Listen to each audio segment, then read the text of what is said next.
حضرت جنید بغدادی رضی اللہ تعالی عنہ، جنید بغدادی رضی اللہ تعالی عنہ، آپ نے مہمانوں کو دعوت دی، دسترخوان سج گیا، مہمان بیٹھ گئے، کھانا چن دیا گیا، دعوت عام تھی، ایک کتا آ گیا کالے رنگ کا۔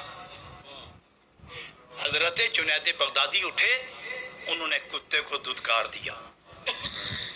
کتے نے نظر اٹھا کے جنید بغدادی کو دیکھا، ایک لمحہ دیکھنے کے بعد چل پڑا۔ فوراً حاطف غیبی نے آواز دی، اے جنید، تم میرے بہت ہی پیارے تھے، مگر آج تیری حرکت اچھی نہیں لگی مجھے۔ آج تیری یہ بات جو تو نے کی ہے نا، ارے میرے ساتھی ہو تم، مگر تیری یہ حرکت مجھے اچھی نہیں لگی۔ تیرا یہ دسترخوان آج رحمت سے خالی کر دیا میں نے۔ اللہ کریم کیوں؟ فرمایا کتا ہے تو میری مخلوق نا، ہے تو میری مخلوق، میں کتنا عرصہ اس کو روٹی دیتا رہا، پالتا رہا، پانی دیتا رہا، اس کو سردی گرمی سے بچاتا رہا، کتا ہی ہے نا، تیرے دروازے پہ آیا، تو اسے میرا سمجھ کے روٹی دے دیتا۔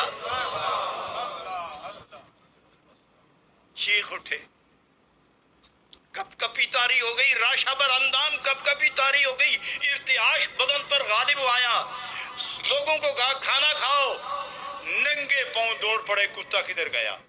آخر دیکھا کہ وہ جا رہا ہے، آگے سے ہو کے کتے کے راستے میں کھڑے ہو گئے اور دامن بچھا کر اس کے راستے میں بیٹھ گئے۔ کتا قریب آیا تو ہاتھ باندھ کے کہتے ہیں، تجھے اللہ کا واسطہ ہے، تجھے اللہ کا واسطہ ہے، چل میرے ساتھ،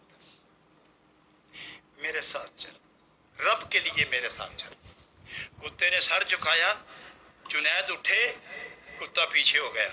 آپ نے جا کے دسترخوان بچھایا، برتن میں روٹی سجائی، کتے کو اندر بٹھایا، سامنے روٹی رکھی، چند لقمے لے کر اس نے حضرت جنید کو دیکھا اور ایک دو دفعہ منہ ہلایا، چلا گیا، غائب ہو گیا۔